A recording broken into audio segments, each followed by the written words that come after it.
Hi, I'm Quinn Fitzgerald. I'm one of the founders of Flair, and I beat the often path by taking the worst thing that's ever happened to me and preventing that from happening to anyone else. Welcome back to the Beat the Often Path podcast. I'm your host, Ross Palmer. On this show, we celebrate unique and unusual success stories to remind us that there are more ways to live our one life on this planet. My guest today is Quinn Fitzgerald, the founder of Flair, a smart, fashionable bracelet that provides 24/7 safety without drawing attention to itself. The product was designed to prevent sexual assault, but its features are perfect for a range of unwanted situations. The bracelet can call 911, notify friends or family that you're in distress, help you receive an incoming phone call or text message, and more. By tapping into an unfortunate but very real need, Quinn has seen her business explode, getting her millions in funding and placement in Time, Fast Company, Forbes, and the endorsement of celebrities like Natalie Portman and more. I'm humbled and honored that she's here with us today to share her story. So here's Quinn Fitzgerald of Flair. That's a great intro, Quinn. Obviously not a wholly positive one. We're trying to keep this show light and entertaining and fluffy, but we're going to dive into some deep topics today. We can't avoid it. But it does bring up a very valuable point at the outset of this, which is that personal experiences are one of the strongest catalysts for building a life of meaning and also a business of meaning. So I think it's great that we're going to jump into this. So welcome to the show. Thank you for joining me today. Thank you so much for having me. It is my pleasure. We've gone through a few technical difficulties to get here, but we're here now. We're strong. We're ready to go. So let's tell the audience what it is that your product is and a little bit about how you came to be an entrepreneur. Yeah. So my product is called Flair, and it's a personal safety communication system. So it's a bunch of confusing words all jumbled together. What that means is it's a system made up of a smart app that connects to a smart bracelet that looks like this and like this. For those of you who are just watching or listening, it's a cuff bracelet or a leather bracelet or a beaded bracelet that has a technology module underneath it with a button that you can press to get help. You can send yourself a phone call, use that as your excuse to leave. It's a real phone call, but we call it a fake call because it's a recording on the other end that has a conversation with you. It sounds like your partner checking in on you, you're late for a meeting, your roommate is locked out, your friend got broken up with, all reasons and excuses that you would need to leave right away. You can also press that button and send your GPS location to your friends and family, telling them exactly where you are and that you need help. You can also access an on-call trained agent who can help you through an unwanted situation or unsafe situation and can send emergency response directly to your location. That's so cool. Now, when I first discovered your company and your product, I went through a few series of phases because at first I just saw what it actually was without the reason behind it when I do my internet digging for these kinds of things. And my first thought was, can an Apple Watch do all of that? And then I realized, oh, wait, this is something completely different. And then I kind of discovered the simple beauty of your idea and why this is such a valuable thing. And so in your experience, how did you come to the idea that we needed to package this functionality in this way? How did you decide that these were the technologies that needed to go together and it needed to look like this? Yeah. So I'm a survivor of assault, and so is my co-founder. And that's what I meant in the beginning when I said I took my worst experience ever and changed it into something that would prevent that thing from happening to anybody else again. And I was assaulted by somebody I knew in a relatively familiar place. And when I say safety, I think people tend to think, okay, you're walking down a dark alley and somebody is going to jump out and grab you. That's what the industry has perpetuated. That's a stereotype of what safety actually is. And 1 in 3 women and 1 in 4 men in the US experience assault in their lifetime. And of that, 80% of that happens with somebody you know in a familiar place. Because of that, 60% of people report that when they get those red flags, they get the feeling in the pit of their stomach or the hair on the back of their neck sticks up, or they have this moment where they're wondering what's going on. They feel like something is off, but they don't know. They don't take action. And they don't take action because they are worried that their action isn't justified. They're not clear about what the situation actually is. They are worried that they're going to make the situation worse and make that person more violent. They're in fear, right?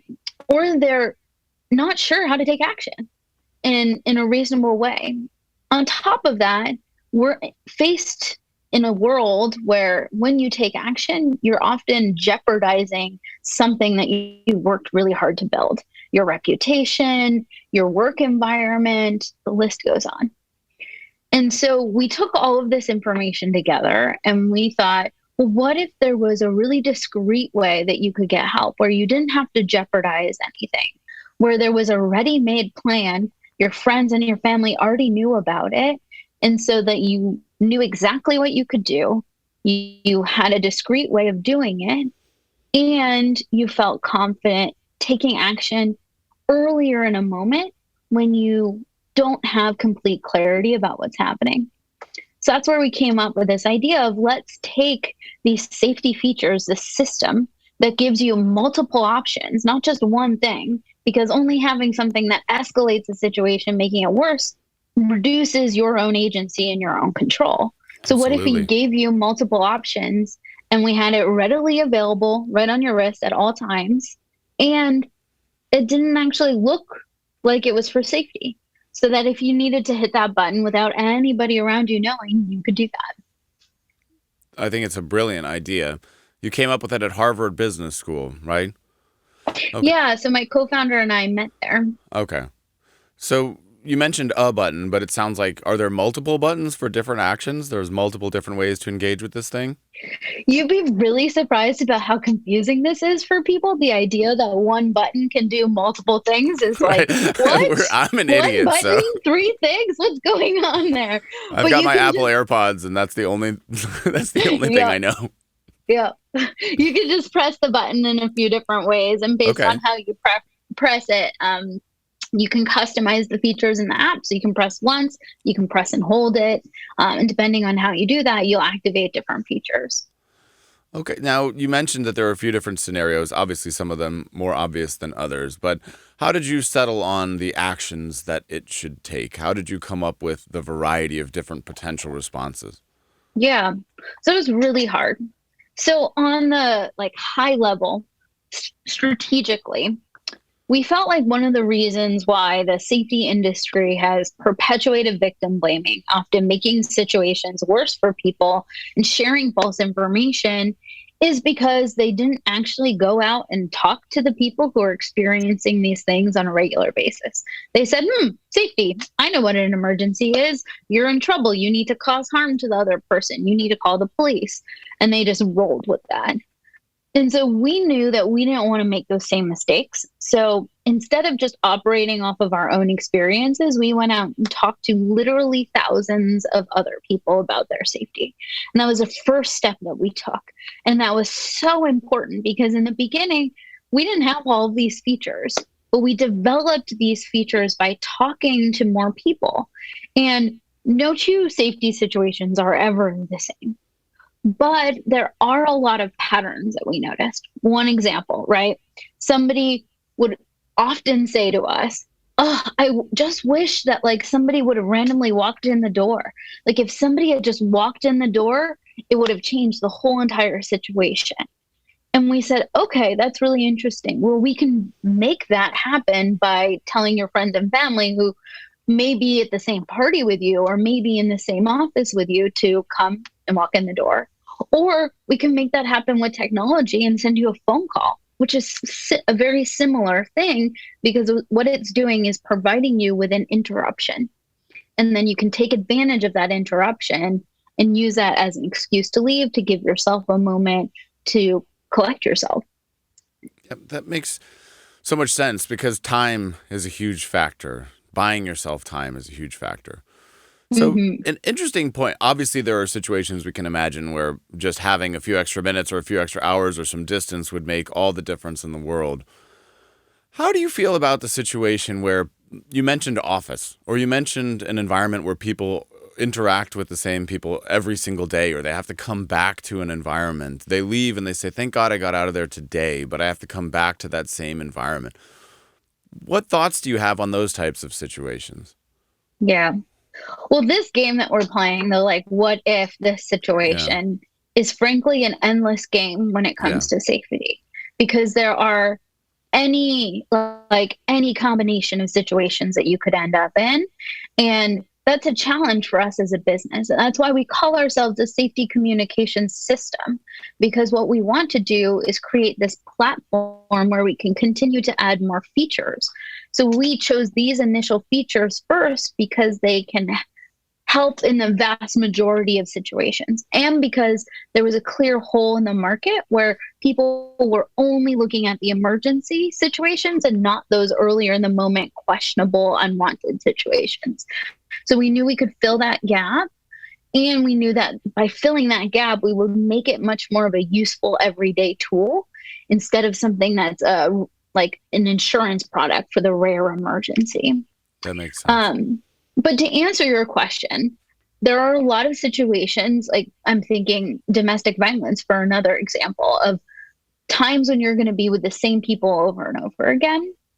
And that's why we created something that has multiple features so that you can switch between them. But also we have multiple phone calls. You can change it up, who's calling you, what story they're saying. Oftentimes what we find is that our users just need to activate it and say, oh, I'm getting a phone call, I gotta go, right? They don't have to explain the story every single time.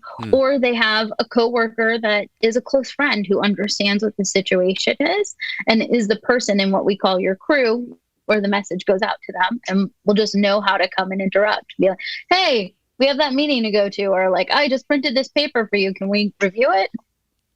That makes so much sense. Now, that brings up an interesting point, which is, to what degree is preparation and knowledge and information necessary to make use of something like this? And at what moment do you advise that people purchase or start discussing this? Because it's not just you buy this product. There's a whole conversation that has to happen with your friends, with your crew, with your family, with the people who might be involved. When do you think people should begin to set that up? As I am a father of a daughter myself, I have a 4-year-old, and these kinds of things scare the shit out of me, quite frankly, as you can easily imagine. And the question of when and how to bring up these types of situations looms large in my mind, for sure. Yeah. So taking a step back from your question, I want to explain what our mission is as a company first, because that will give you some context for how I'm going to answer this question. Our mission as a company is to put ourselves out of business and create a world where a product like ours isn't needed anymore. I hate that we're here. I hate that we have to hide technology in a bracelet to help keep you safe. That's not the kind of world that I want to live in, but we need better tools for today and tomorrow, while we work on creating that real lasting change that will solve this problem. I'm sick and tired of an industry and frankly companies saying, here's the solution. This will solve all of your problems. Flair does not solve safety. We are a tool that you can use for your own safety, but we're one of many tools. And we would hate for you to be the only tool. We're a tool that gives you lots of options in one. And that's on purpose. You know, we like to think of ourselves as like the Swiss Army knife, right? But we think that you need a lot of other tools.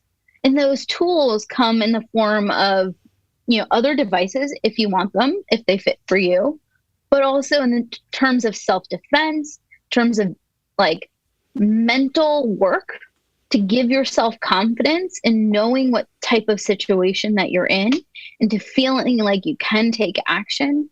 It requires talking to other people about safety. It requires education to understand the kind of situation that you're even in and to understand what your boundaries are and where they cross the line, because we all have different safety preferences and different boundaries. And we need to learn what those are so that we then know how to act around them. So when you ask, you know, like at what point do you buy this? At what point do you start talking about this? My personal belief is that you're never too young to start talking about safety.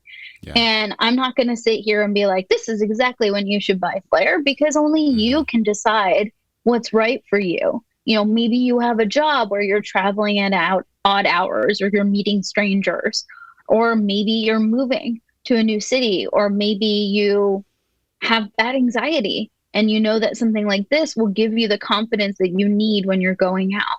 Because Flair isn't just about having a tool and using that tool. It's also about, how do you live your life when you feel like you have a safety plan in place and that you can do these things?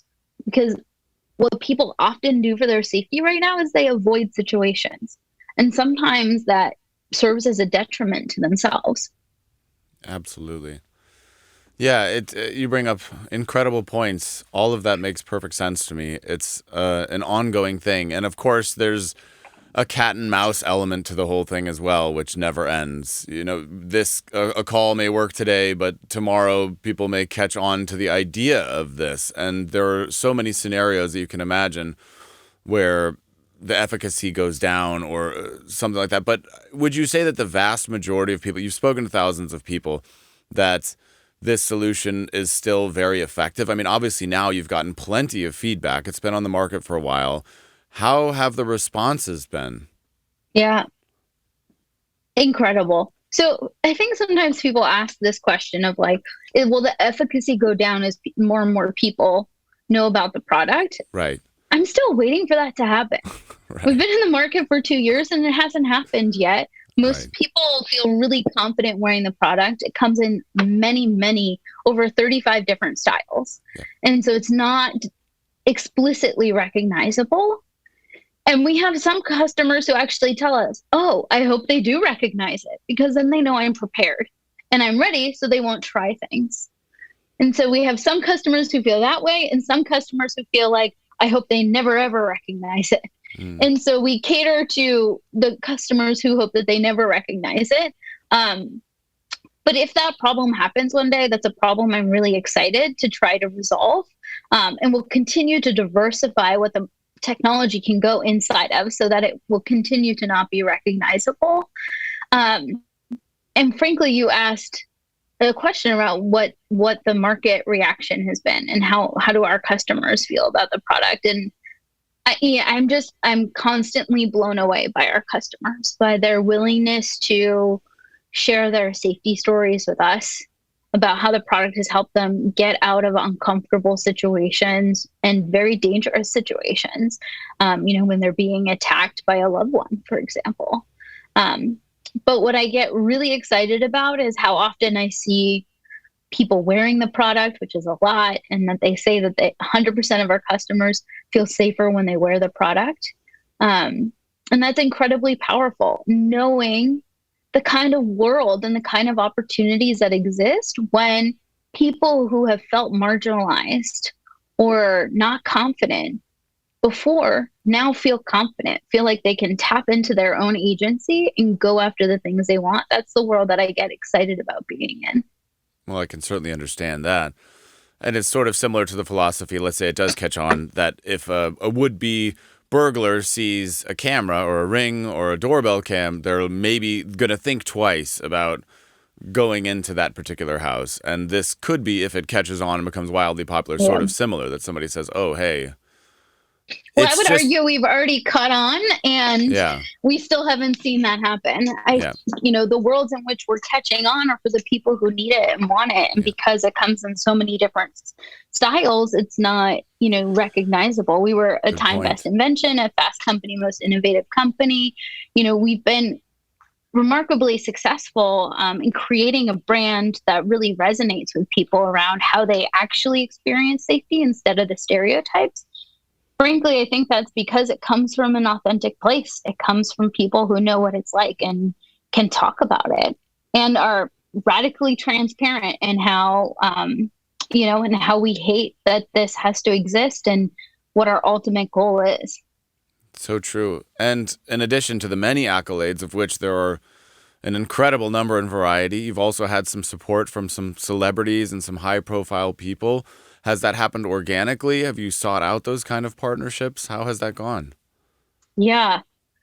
For us, it was organic. I used to work in the Obama White House, and because of that, I had some colleagues who were working on women's issues at institutions that worked with a lot of celebrities, and just happened to be, talking about safety and telling somebody about the product, and they're like, "Oh, wow, that's a wonderful idea. Let me talk to them." But if you're a founder and you recognize the power of celebrity and want to take advantage of it, there's a lot of different ways that you can do that. You can work with a PR firm that might already have relationships with celebrities. You can find organic connections. You can also talk to other founders who have found ways into celebrities, giving those founders opportunity to invest in you and then talking to them about how they did it. Turning something so negative into a positive. I think this is a skill and a trait that all of us wish that we had in general. I think many, many, many people take something negative and it just causes pain and they're unable to come out on the other side with some meaning or positive action. How has that journey been for you to turn, like you said at the very beginning, the most painful experience in your entire life and to turn it into something else, which is, of course, in a way, reliving that experience? You've chosen to confront that every single day of your life, whereas I think it would be very understandable if you had said, I want to ignore this. I want to never think about that again. How has that journey been for you to make meaning of that? Yeah. I mean, thank you for recognizing that. I talk to people when they join our team about how if they're a survivor, you are going to be thinking about your safety examples a lot more than you otherwise would have. So when I started Flair with my co-founder, Sarah, I had just come from the public sector into the private sector, going to business school. And I thought I was making this huge transition. And in what world did I imagine I had any qualifications to start a business? Because I had never worked in a business before. And so I really loved the idea of entrepreneurship, but I never thought that I was an entrepreneur. I thought that's so cool. That's so beyond me. And then it took coming up with an idea that hit so close to home for me that I couldn't put it down. I remember going on a vacation in the middle of business school and being halfway across the world and standing in a desert thinking about Flair and being like, okay, this is a sign.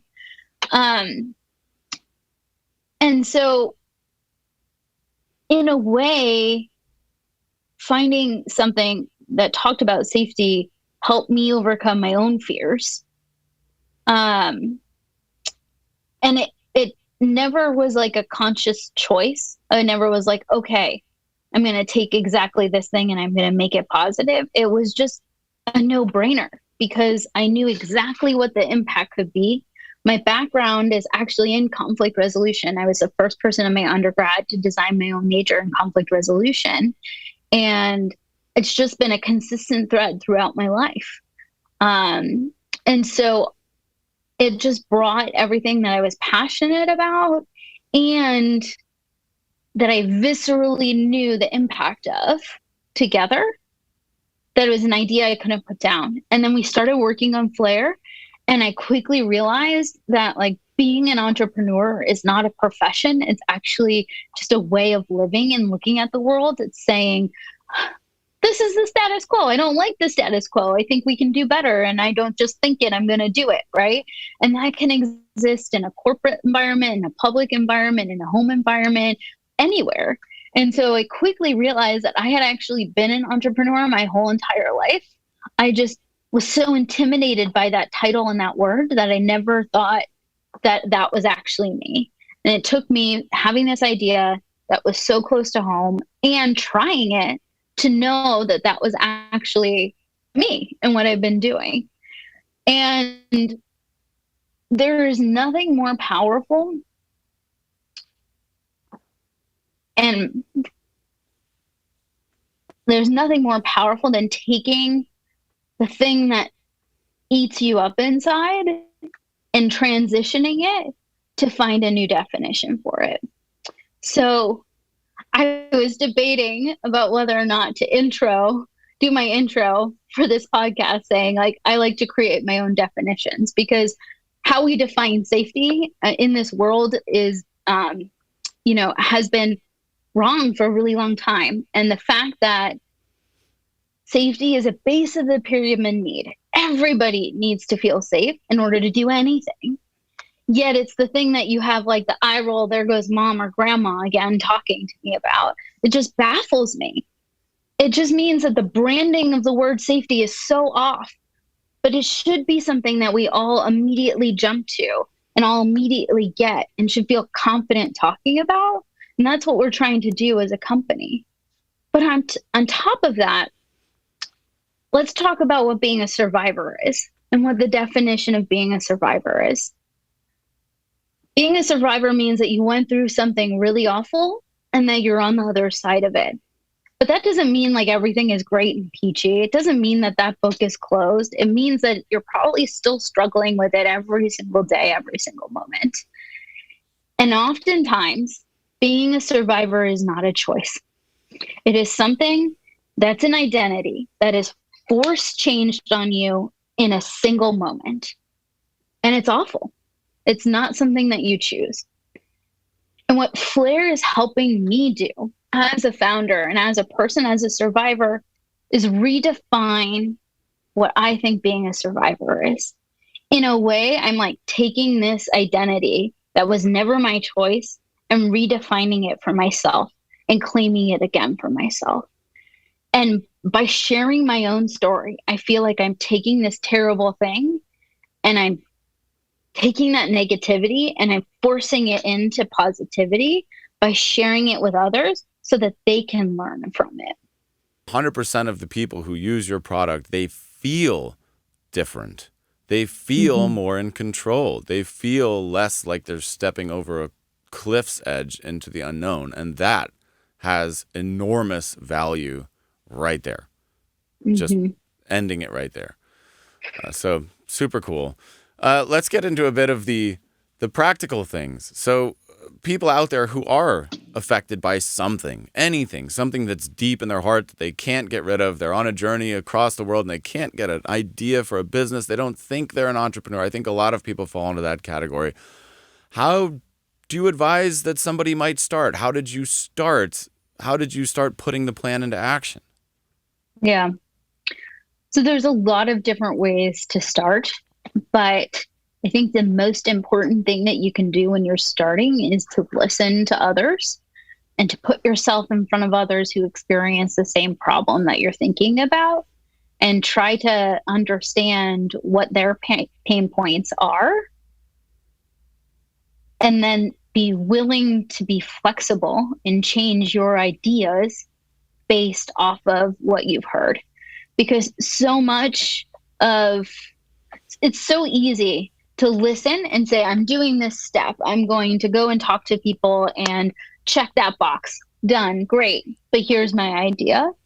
But you can't just go and listen. You have to actually act on what you're hearing and be willing to change based off of it. Because, there are so many safety products that end up in a junk drawer that nobody uses. And I didn't want to just create another thing that would make some money, but yet end up in a junk drawer, because that's like capitalism at its worst. Absolutely. And so I needed to make sure that what I was making would be something that would be useful. So what we did was we started by talking to thousands of people. We did one-on-one interviews, focus groups with other people there, and we did surveys. Just online surveys. There's a lot of platforms online where you can make a survey and send it out to 100 people for pretty cheap. And 1,000 people and more, right? And then we started prototyping. We started building out parts of our product using the most rudimentary things possible. Because we were at school at the time, we were lucky enough to have access to like an accelerator innovation program that had a 3D printer. So we 3D printed in plastic literally plastic bracelets. And then we found some engineers and we gave them a small portion of equity of our company to work with us to build the prototypes for the hardware, the electronics and the hardware and the app. So then we built rudimentary versions of those and we put it in the plastic and we literally spray painted it silver and gold to make it look like jewelry. And then we asked people to wear it. And we had people who wore it for a week and they were like, actually, this was valuable. And we're like, wait, so you're saying that wearing this plastic thing on your wrist made you feel safer and was valuable? Well, that gave us the knowledge to know that if we actually went and built it for real, that it would actually add value. Because if they're willing to wear a plastic thing, then they'd have to be willing to wear real jewelry for it, right? Absolutely.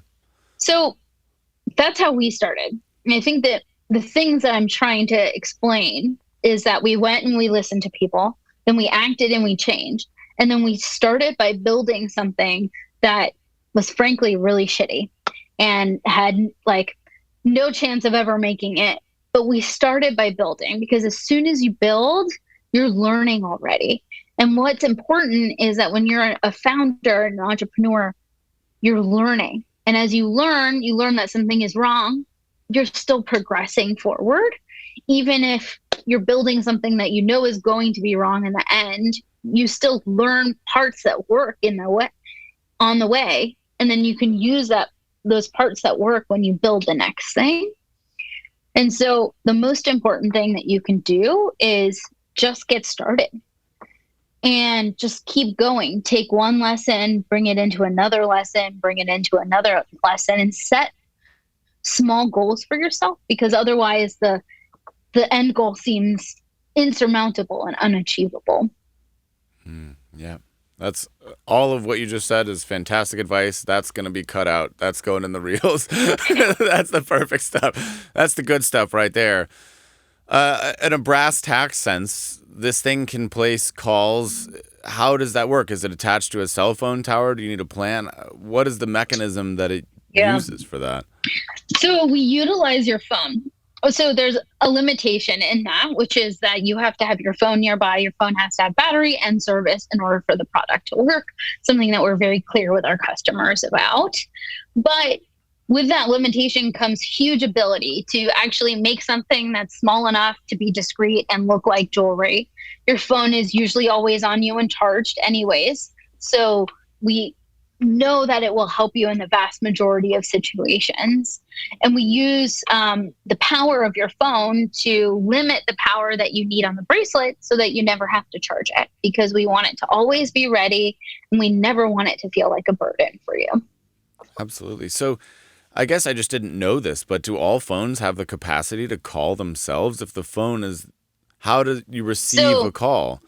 So we have a whole entire back-end system on top of your phone. So what we do is your bracelet pings your phone pings our back-end, and then our back-end jumps into work. We have a suite of phone numbers that we own and we use, and that customers can choose between, because some carriers limit some numbers and not other numbers. And so they can test out which ones work for them, and then that will be the number that Flair comes from. They can also change it up if they want to. They can save that number in their phones if they want to pretend like it's Felicia calling them, for example. They can. Or if it's you, they can put Ross Palmer in there. Yeah, that's right.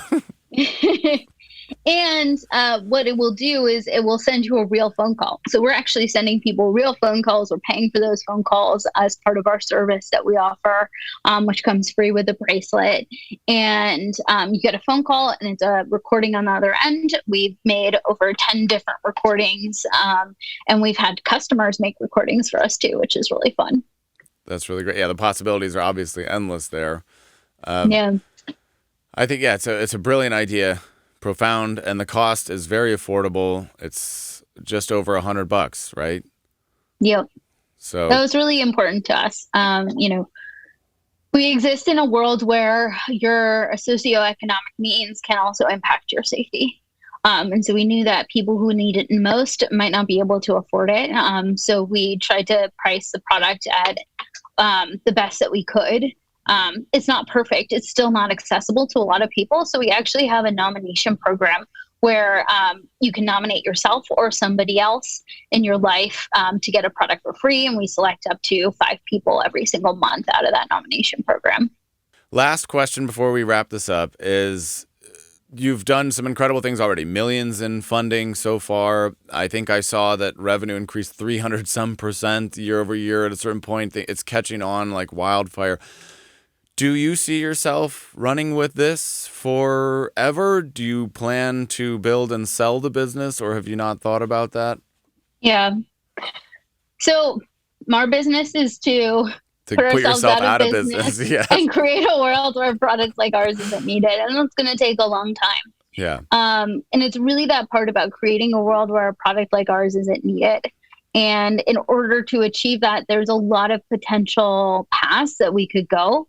And that's going to be what drives us in that decision. We have a lot of opportunity coming up, and it could look like a lot of different things. But for us, it's really about how do we find the right place where we have the most resources and opportunity to continue our mission and to help change the face of safety, making it more accessible to a lot more people. So instead of it being that thing that's like, eye roll, grandma, don't tell me, or grandpa, don't tell me about that.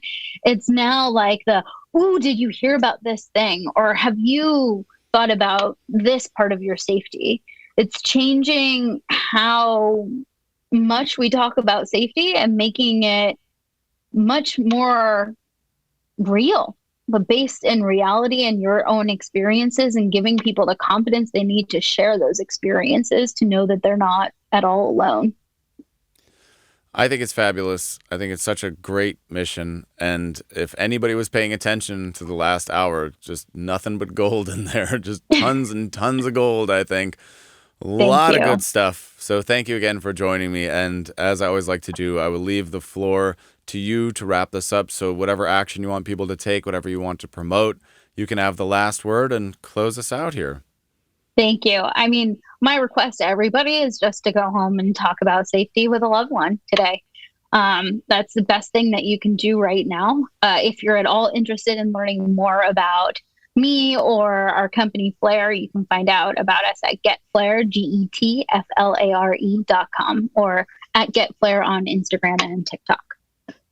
Well, that's great. Again, thank you for being here, Quinn. It's been an absolute pleasure. And with that, the official podcast is over.